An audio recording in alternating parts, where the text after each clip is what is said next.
Hello viewers, I welcome all of you in today's lecture. We know that imaging application of microwave remote sensing is radar. Therefore, we would like to know about radars and also about various types of radars.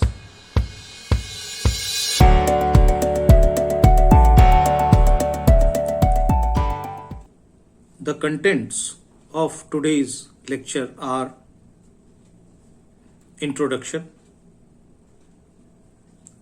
Doppler effect and its definition, some examples on Doppler effect, and classification of radars.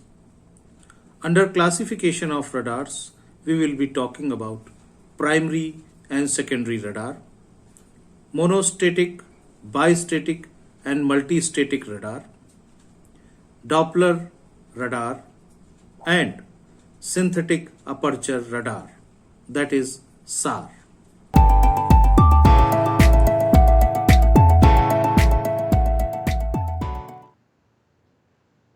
The word radar is acronym and the full form of which is radio detection and ranging. Here, detection refers whether the object is present or not. The objects may be stationary or it may be movable, that is non-stationary. And the ranging refers the distance between radar and the object. Radars can be used for various applications on the ground, on sea, and in the space. Various applications of radars are listed below. It may be used for controlling the air traffic. It can be used for ship safety. It can be used for sensing the remote objects or the places. It has been widely used for various military applications. Now, let's look at how radar works. Radar sends the energy and listens to any returned signal. A beam of energy called radio waves is emitted from an antenna. As they strike objects in the atmosphere, the energy is scattered in all directions, with some of the energy reflected directly back to the radar. The larger the object, the greater the amount of energy that is returned to the radar. This provides us with the ability to see raindrops in the atmosphere. In addition, the time it takes for the beam of energy to be transmitted and returned to the radar also provides the distance to that object. Tracking of moving objects. The Doppler effect describes what happens when a wave hits a moving object.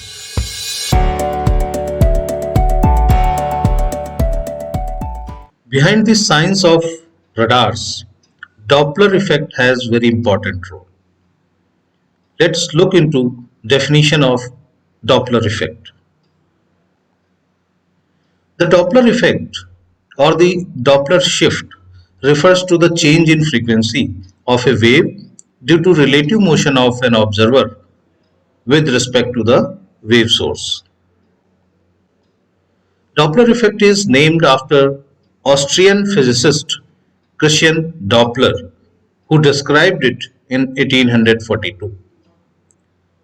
Doppler effect may be observed in different kinds of waves, and these waves may be water waves, sound waves, light waves, or electromagnetic waves.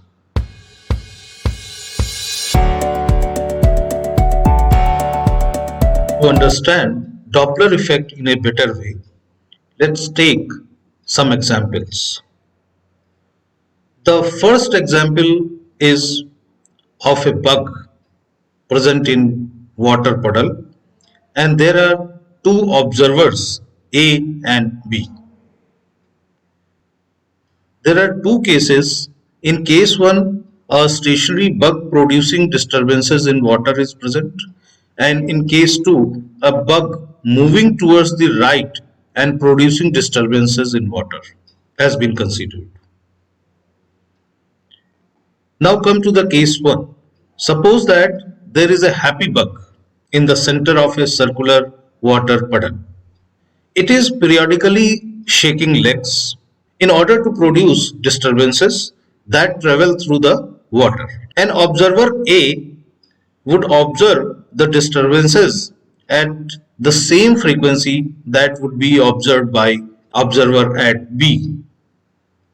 In case 2, when the bug is moving towards B, each consecutive disturbances originates from a position that is closer to observer B and farther from observer A.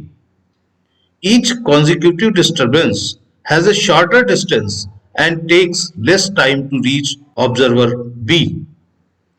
B observes that the frequency of arrival is higher than the frequency at which disturbances are produced.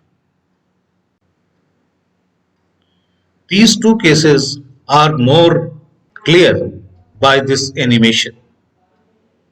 In the first animation, the frequency reaching to the A and B is same, while in second case, the frequency reaching at B is higher than the frequency produced. Let's now consider a second example on the sound waves. Here in this picture, a police car is stationary, while in case 2, the police car is moving from left to right. When the police car is stationary, the siren of the police car sounds like this. Listen once again. While when the car is moving from left to right, the siren of the car sounds like this.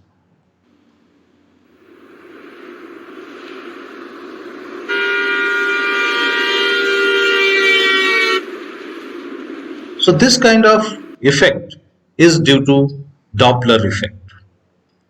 Siren of a stationary car sounds simple.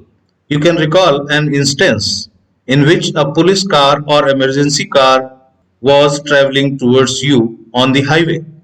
This case. As the car approached with its siren blasting, the pitch of the siren sound was high. And then suddenly after the car passed by, the pitch of the siren sound was low.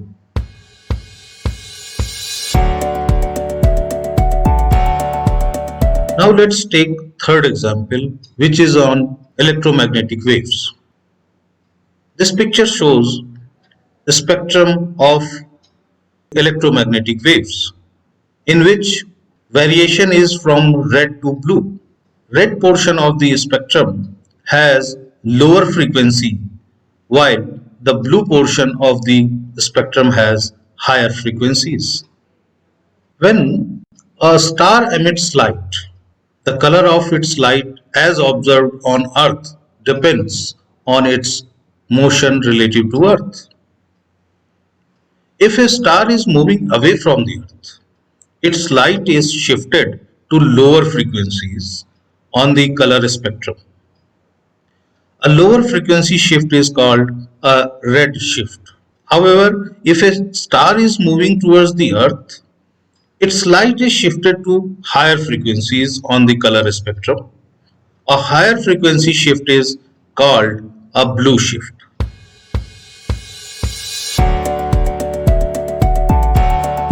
Let's now look into classification of radars. The classification of radars may be done on certain basis. So based on separation of transmitter and receiver, radars are classified as monostatic, bistatic, and multistatic radars. On the basis of location, radars are classified as ground-based, naval, airborne, and space-based radars. On the basis of coordinate system, radars may be classified as 2D radars or 3D radars. Based on transmission waveform, there are two kinds of radars, pulse radars and continuous waveform radars. Based on target response, there are two types of radars, primary radars and secondary radars. On the basis of type of processing, radars may be coherent, non-coherent, or phased array.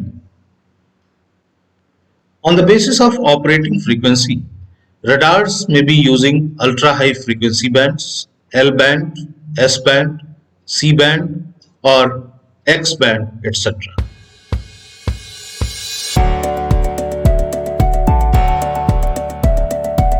A detailed classification tree of radar has been shown in this slide. Based on function, radars may be primary or secondary, and further, primary radars may be pulsed or the continuous wave.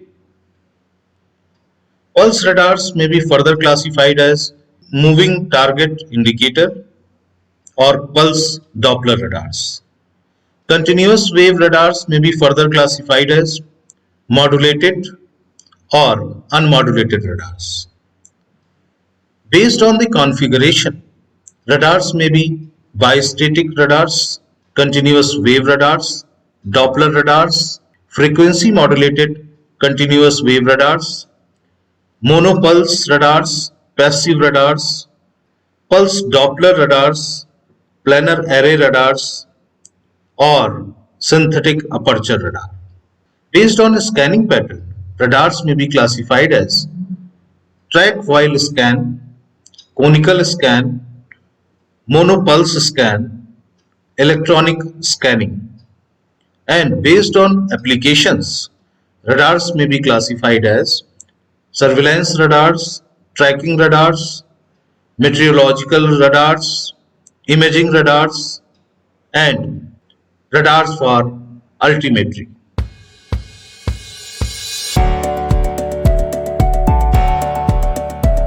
Now let's see some kinds of radars in detail. Primary radar relies on the reflection of a portion of the incident energy by the target. The target does not willingly cooperate with the radar installation. This is the type of radar used to detect and track hostile aircraft and missiles. While in case of secondary radar, the radar installation and the target help each other.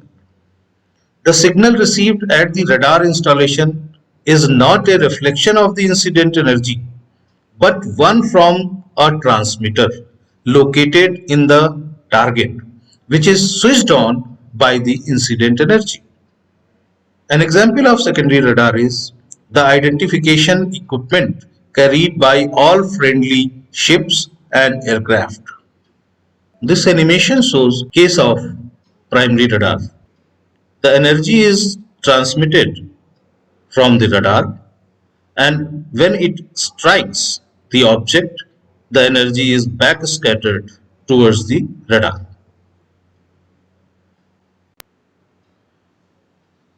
Basic principle of radar has been represented here by a schematic diagram.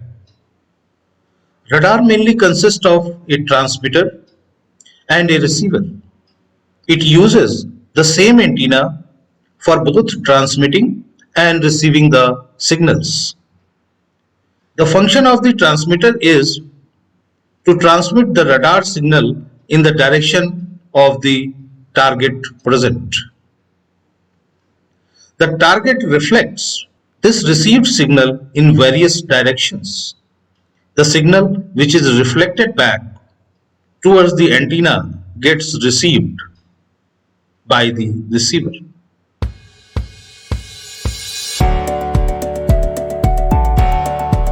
In case of secondary radar, they are able to track moving objects and their identity via transponder. Radar signals are sent to the moving object, maybe it is a plane. Then, after analyzing the signals, a response signal is given using transponders by the moving object, and these signals are sent towards the radar present on the ground. The animation shown here represents working of a secondary radar. First, the signals are sent to the object, then object sends echo signal towards the receiver.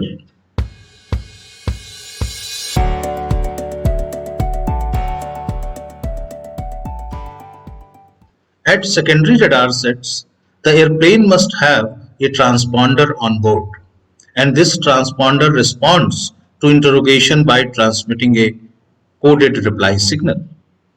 This response can contain much more information than a primary radar unit.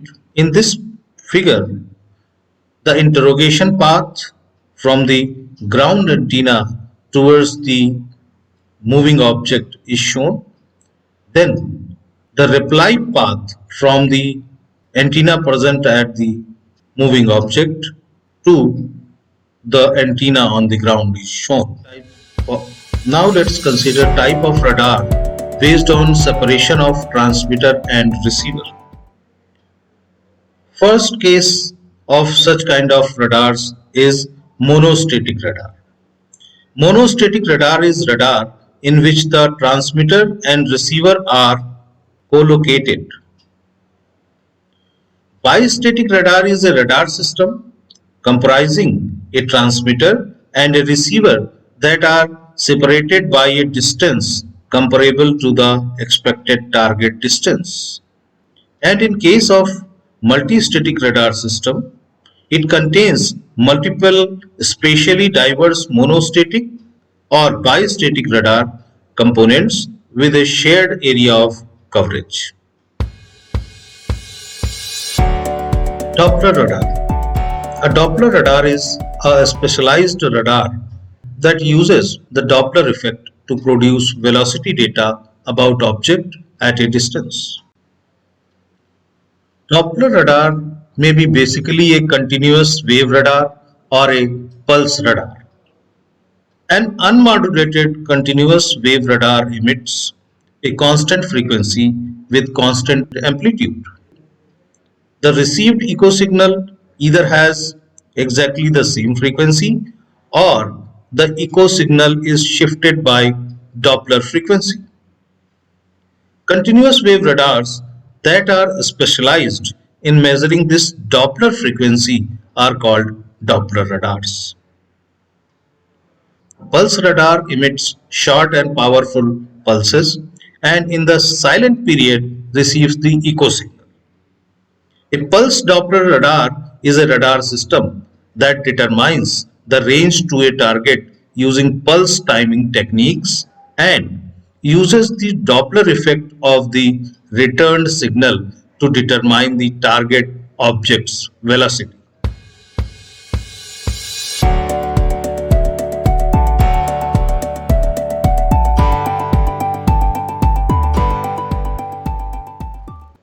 Synthetic aperture radar. In short, it is called as SAR, that is SAR. The spatial resolution of radar data is directly related to the ratio of the sensor wavelength to the length of the sensor's antenna. For a given wavelength, the longer the antenna, the higher the spatial resolution. From a satellite in space operating at a wavelength of about 5 centimeter, maybe in C band, in order to get a spatial resolution of 10 meter, we would need a radar antenna about 4,250 meter long. An antenna of that size is not practical for a satellite sensor in space. Hence, scientists and engineers have come up with a clever workaround, that is, the synthetic aperture. In this concept, a sequence of acquisitions from a shorter antenna, as indicated in this picture, are combined to simulate a much larger antenna and thus providing higher resolution data. For further reading, in this slide, some of the references are listed. Thank you for watching this lecture.